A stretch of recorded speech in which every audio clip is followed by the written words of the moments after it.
precisamos de preparar os que partem e precisamos de preparar os que ficam, porque uma das coisas que nos obriga, o facto de estarmos em muitos mercados ao mesmo tempo, é termos pessoas com uma competência que é para saber trabalhar à distância de forma eficaz.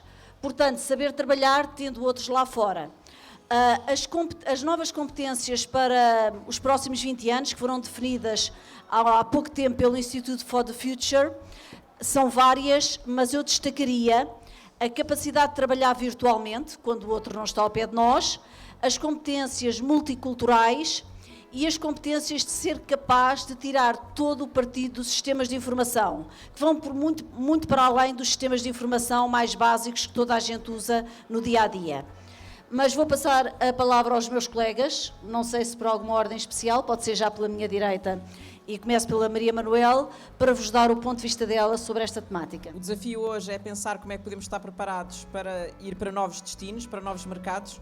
Para a maior parte das empresas é uma inevitabilidade, não tanto pelas restrições da procura doméstica, mas começa que hoje as empresas têm o desafio de procurar novos mercados, ainda com uma dimensão relativamente reduzida, quando comparávamos com fases anteriores do desenvolvimento. Ou seja, há décadas atrás as empresas iam para mercados internacionais já quando tinham uma dimensão mais significativa. Hoje não, este desafio coloca-se logo pelas necessidades que têm as empresas de atrair mais mercado e muitas vezes para irem buscar retorno dos investimentos que têm que fazer, que são logo significativos. Para isso, numa fase em que temos que arrancar, noutros mercados e à distância, começamos por ter que colocar pessoas-chave nesses mercados para garantir a coesão, para garantir a confiança que temos e muitas vezes garantir a presença da marca e necessariamente o retorno financeiro e, portanto, eliminar riscos. Os riscos eliminam-se quando vamos para determinados mercados porque enviamos pessoas da nossa confiança. E as pessoas da nossa confiança são aquelas que nós temos mais próximas e, portanto, temos que produzir talento preparado para ir para novos mercados nas nossas operações domésticas e, portanto, temos que preparar capital humano para investir nos destinos internacionais. E na maior parte das vezes, quando falamos em internacionalizar, falamos nas necessidades de capital e falamos apenas nas necessidades de capital financeiro.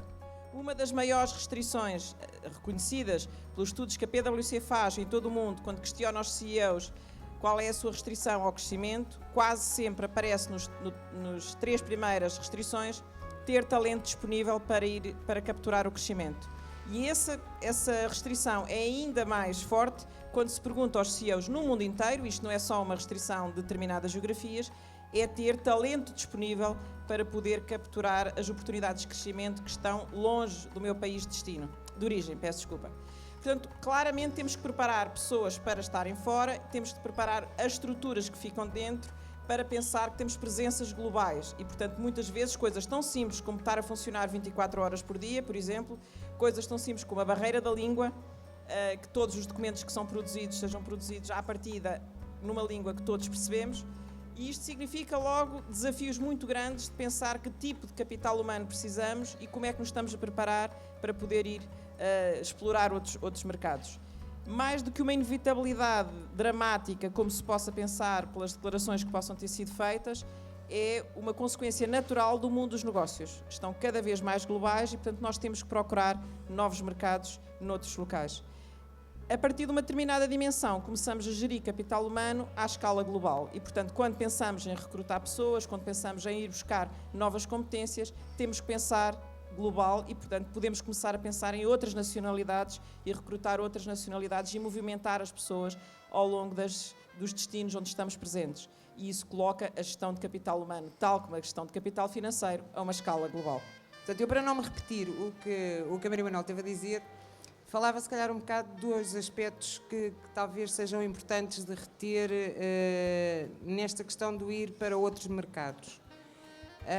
Por um lado, nós estamos a viver um momento de transição no tipo de liderança, portanto, mesmo que seja interno, ou seja, as pessoas da geração Baby Boom, que é a geração do pós-guerra, que são quem está no poder hoje em dia e que têm, em média, um determinado tipo de liderança, estão a entrar, ou estamos, eu estou com um pé num lado e outro pé no outro, da geração Baby Boom, e temos um determinado tipo de características, um determinado tipo de liderança que não é necessariamente o tipo de liderança que as pessoas da geração seguinte esperam ou vão ter. E, portanto, já isso é um fator muito desestabilizador em termos das continuidades das empresas, no caso de não estarem à espera. O que é que eu quero dizer com isto? Quero dizer, por exemplo, que hoje em dia as pessoas do que se diz a geração X, portanto as pessoas já que eram adolescentes nos anos 80, que são algumas das pessoas que vão entrar brevemente, algumas já estão, nos lugares de direção, já vão precisar ter outro tipo de características. E eu estou a dizer isto porque, por exemplo, no Reino Unido, a Hodges Burnson fez um trabalho com uma série de CEOs a nível internacional, refletindo sobre justamente esta transição da liderança, e chegou-se a algumas conclusões. Cerca de 70% está convencido que a liderança vai mudar, mas cerca de 40% a 50% estão convencidos que as organizações não estão preparadas para isso. E, portanto, isto é um alerta que, quer dentro, quer fora, será importante que as pessoas tenham. E um dos aspectos, porque as empresas podem não estar preparadas para isso, tem a ver com o tipo de liderança e tem a ver com o tipo de competências que são necessárias, que eu não quero parecer feminista agora, e não sou. Graças a Deus já houve feministas no tempo em que era preciso lutar para votar, e portanto nós já votamos e portanto a elas presta homenagem, mas temos que ir para a frente.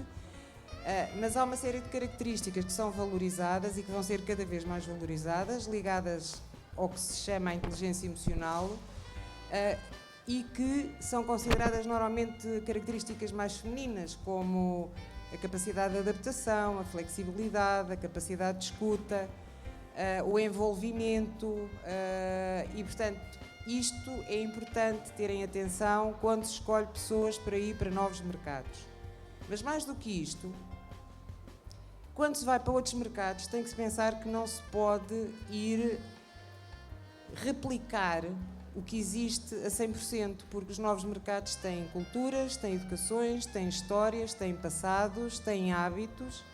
E, portanto, é absolutamente necessário que as pessoas que se deslocam, que tenham naturalmente o talento, o que é reconhecido como talento, e hoje em dia há discussões sobre o que é o talento, mas é importante que estas pessoas sejam capazes de se aculturar e de serem felizes. Porque muitas pessoas que são expatriadas, e são estudos um pouco passados, quando digo passados, do passado recente, pessoas que são quadros absolutamente fantásticos em economias que nos são confortáveis ou familiares, sei lá, economias ocidentais, se vão expatriados para a Rússia, se vão expatriados para a China, se vão expatriados para a Índia, e se muitas das vezes nem sequer levam a família, são pessoas que podem ficar extraordinariamente infelizes e o talento normalmente desaparece. E, portanto, é algo que é importante terem atenção. Quando, se for esse o caso, pensarem em alguém que seja para ir para culturas muito diferentes, verem, por exemplo, ou no fundo levarem as pessoas a alguém que possa avaliar um determinado tipo de características de personalidade, que se procurarem no Google encontram, por exemplo, há imensos estudos sobre as características das chamadas Big Five da personalidade em correlação com o sucesso das expatriações, nomeadamente para a China. Portanto, ou seja, isto é algo que saiu muito caro a algumas multinacionais que enviaram os seus melhores quadros para fazer startups em países de culturas muito diferentes, e as pessoas faltavam-lhes características para dar o seu melhor naquele meio. Portanto, é um dos tipos que eventualmente queria deixar. Para começar por dizer algo que eu iria dizer no final, mas começo já por dizer. Eu acho que o ADN português é verdadeiramente fantástico para estes desafios. Os portugueses, e ainda há pouco tempo no CEO Survey que a Stanton Chase fez em Portugal, a maior parte dos CEOs iam com essas características. O ADN português é um ADN de flexibilidade, de polivalência, de capacidade de improviso, de adaptabilidade. Nós somos fantásticos a gerir situações inesperadas, somos fantásticos a trabalhar fora do processo, somos fantásticos para gerir crises, gerir conflitos e conseguir, às vezes, em pouquíssimo espaço de tempo, concretizar aquilo que outros demorarão, pelo processo, by the book, muito mais tempo a realizar. E, portanto, eu diria que o ADN português aqui é fantástico nesse aspecto e não tenho dúvidas que em grandes empresas, mesmo em PMEs, de facto isso é um fator crítico de sucesso. Como estamos aqui num ambiente informal, eu não registro aqui a partilhar uma pequena piada que circulava no mundo dos recursos humanos há uns anos atrás, em que se perguntava qual é que seria a empresa perfeita. E alguém respondeu que a empresa perfeita devia ter um CEO norte-americano, obviamente muito focado em resultados e muito pragmático. Devias ter gestores intermédios alemães, muito focados no processo. Devia ter operários, se eu não estou em erro, japoneses, trabalhavam horas e horas por dia e com níveis de eficácia e de produtividade extraordinários. E depois devia ter ao cantinho um português, numa redoma de vidro, com inscrição cá em baixo, quebrar em caso de emergência. Porque nós, de facto, somos fantásticos a lidar com emergências, a lidar com o improviso, e apenas aqui uma nota para ilustrar um pouco e para comprar o desafio que a Ana Rios da Silva me faz. Eu falando aqui um pouco da nossa experiência, Stanton Chase faz bastante recrutamento executivo, fundamentalmente também a nível internacional. E aqui o que hoje em dia os nossos clientes nos procuram sempre muito é líderes, executivos, gestores com 3 características fundamentais. Em primeiro lugar, terem visão, saber claramente qual é que é o ponto para onde querem ir, terem estratégia, saber claramente o caminho a trilhar e depois terem capacidade de liderança, saber mobilizar pessoas e verdadeiramente fazerem as coisas acontecerem. Mas depois, cumulativamente a este que eu diria que é o baseline, são os básicos, no fundo também temos de ter 3 características essenciais, que até podemos transferir para 3 competências. Para já, uma fantástica orientação à mudança. Pessoas proativas, adaptáveis, rapidamente consigam ler as variáveis essenciais de qualquer contexto. E, obviamente, quando trabalhar num contexto confortável português é totalmente diferente do que trabalhar num contexto da América Latina, que foi aqui descrito há pouco, ou trabalhar num contexto, às vezes, um pouco mais exigente socialmente, como Angola, ou como outros países da África subsaariana, por exemplo. Essa é fundamental. Segunda característica, resiliência. Fundamentalmente, a resiliência em fenómenos que aqui já foram falados pela Ana Loia, de expatriação, a questão de resistir às várias fases. Há sempre isto, já foi estudado várias vezes em vários países, uma fase de euforia quando se arranca, depois uma fase de choque, quando se entra de facto a fundo nesse país, nesses processos, nessa realidade, nesse choque cultural, que é evidente. E depois o fundamental, eu diria a terceira grande característica que nós só sempre procuramos em candidatos que no fundo vão lá para fora, é a capacidade de ter aqui uma forte expertise, uma forte capacidade de gestão intercultural. A capacidade de conhecer, agir, compreender as variáveis culturais. A forma como essa sociedade está alinhada. Coisas tão simples como, por exemplo, a questão de mais formalismo, mais informalidade, a questão, por exemplo, da incerteza e do risco, a questão da distância hierárquica que algumas sociedades gostam de ter, a questão, por exemplo, de termos culturas mais imediatistas, como a cultura anglo-saxónica, e outras mais orientadas ao médio e longo prazo e à relação de médio e longo prazo, como as culturas orientais. Tudo isso é importante. E isto porquê? Porque isto, com isto encerro, até para termos aqui um pouco mais de debate, eu acho que o fator crítico de sucesso para qualquer pessoa que lá para fora, seja um gestor de topo de uma multinacional, seja um empreendedor de uma empresa de 10 pessoas, e aqui um parênteses, tenho um amigo meu que tem uma empresa de tecnologias de informação com 15 pessoas, trabalha para 7 países e já está a abrir um escritório no exterior, portanto, qualquer pequena empresa hoje em dia se pode internacionalizar, mas para dizer que é fundamental, de facto, o conhecimento do terreno. Não é chegar, ver e vencer, já pagámos o preço muitas vezes do chegar e ver e vencer. A nossa primeira fase de internacionalização na área de engenharia e construção correu mal para muitas empresas por isso. Na América Latina, a grande distribuição há 10, 12 anos atrás também correu mal por causa disso também. E, portanto, há que chegar a um local, conhecer os stakeholders locais, fazer uma análise estratégica daquilo que são as variáveis essenciais, quem é quem, qual é que é o enquadramento regulamentar, qual é que é o enquadramento legislativo, deixar as coisas amadurecer, semear, cultivar, amadurecer e a partir daí começar a colher então os resultados. E de facto quem vai lá para fora tem um bocadinho este mindset, seja qual for o continente, seja qual for a geografia. Sabemos que temos que escolher bem as pessoas que vão para lá. Como é que monitorizamos que as pessoas depois continuam a dar o mesmo rendimento? Como é que podemos estar atentos aos sinais exteriores de que há aqueles sinais de alarme de que as coisas podem estar a correr mal? Independentemente de querem fazer algum comentário ao que os outros colegas de painel disseram, gostava que dissessem o que pensam. O que é que devemos fazer para ter a certeza que estamos a monitorizar o desempenho e já agora a felicidade, já não sei se foi a palavra que a Ana utilizou ou não, o bem-estar das pessoas que estão expatriadas? Como é que podemos fazer isso? Onde exportamos o nosso capital humano não é necessariamente uma penalização e, portanto, obviamente que estamos a dar uma oportunidade a alguém de seguir a sua carreira fora e fazer vingar um projeto que é vital para a empresa.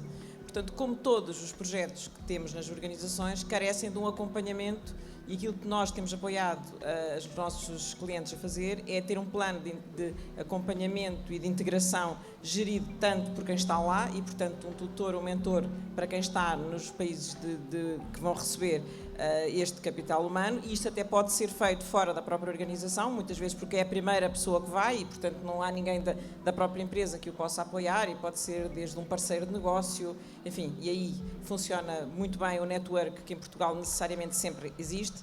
mas também ter alguém de parte da organização na sede, portanto no headquarters, para seja responsável por manter esta ligação, e muitas vezes aconselhamos que este acompanhamento seja feito fora do normal reporte hierárquico e fora do normal reporte de negócio. Portanto, é muito normal termos pessoas que têm como missão, para além daquilo que é a sua responsabilidade funcional, o acompanhamento de quadros que estão expatriados, independentemente desse destino e desse negócio estar sob a sua responsabilidade ou não. E isto tem disciplina por parte de quem tem que acompanhar e, portanto, ter conversas regulares sobre temas tão vastos como até a própria forma como a família, ou se está a integrar ou não, ou como é que a pessoa está a viver a distância com a família, e ir sentindo estes alertas. No fundo, não é muito diferente do que é gerir as nossas equipas e saber de que forma as nossas equipas já estão ou não motivadas, e estar atentos a isso, mas é só fazê-lo com um pequeno desafio, que é ter que gerir a distância.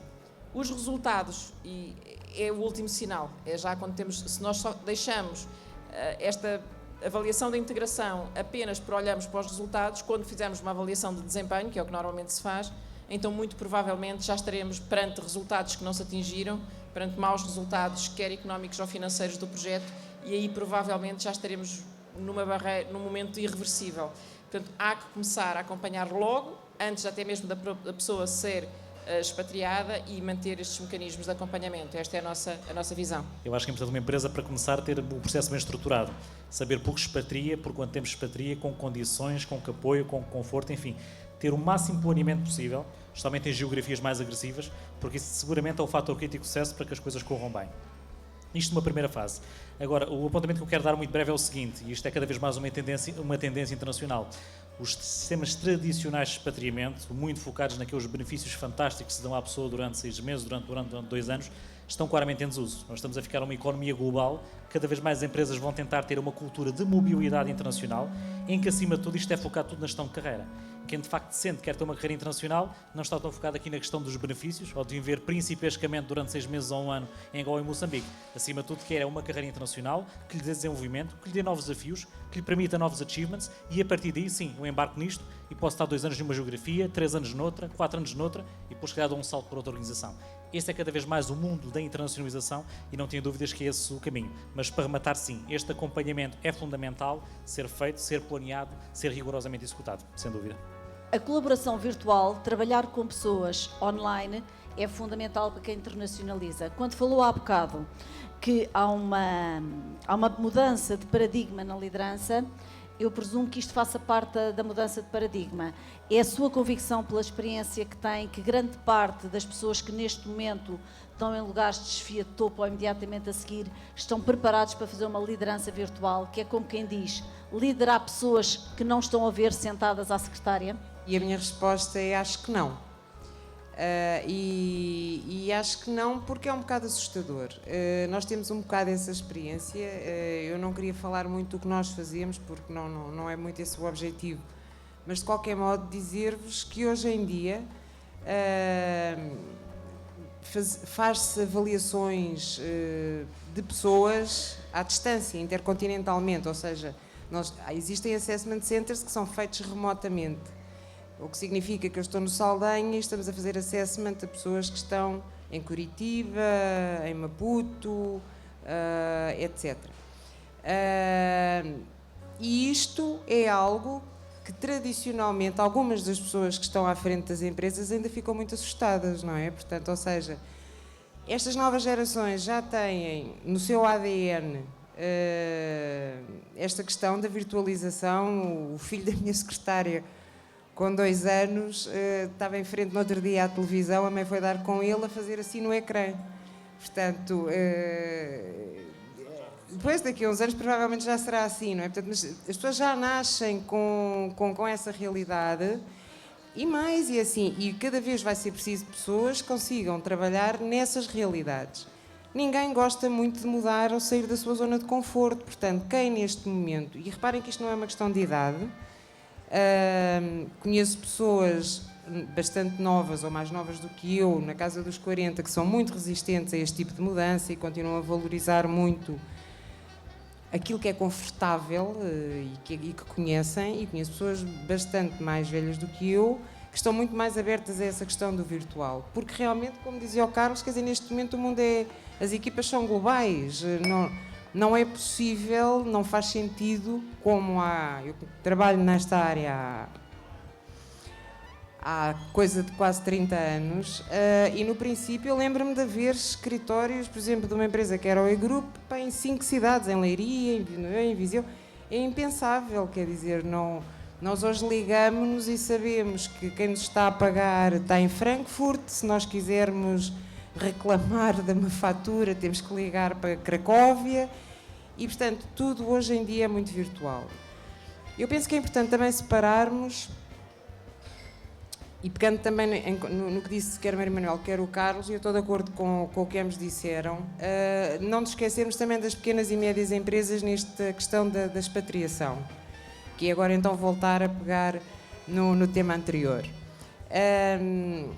Eu sou de formação em Psicologia, a minha origem é a Psicologia, depois enverdei pela Gestão, mas continuo ligada à Psicologia, amadoramente. E uma das coisas que se sabe é que a psicologia a avaliação psicológica, portanto aquilo que ainda hoje é utilizado e que está a psicometria, desenvolveu-se muito à custa da guerra. O que é que eu quero dizer com isto? A seguir durante a guerra, os americanos, sobretudo, que vinham para a Europa, não eram testados nem triados à partida em termos das suas características para aguentar o ambiente de guerra. E, portanto, saiu caríssimo as repatriações que tiveram que fazer com pessoas em estados mentais muito alterados. E então começa-se a desenvolver as metodologias de avaliação para despistar à partida as pessoas que eram mais propensas a descompensar emocionalmente em ambiente de guerra, porque era mais barato. Portanto, ou seja, é assim que a psicometria e os testes de avaliação começam. Hoje em dia fez-se um caminho completamente diferente e, portanto, já existem várias empresas que têm testes adequados aos locais à vida profissional, portanto, não só ao equilíbrio ou à estabilidade. Mas isto para dizer que, mesmo numa expatriação, é sempre preferível pensar primeiro de uma forma preventiva. Ou seja, antes de se pensar em expatriar alguém, deve-se tentar perceber se a pessoa tem esses recursos psicológicos, não é só as competências profissionais, mas se tem esses recursos psicológicos para se aguentar longe da família, numa cultura completamente diferente. Há aqui pessoas que trabalham com países...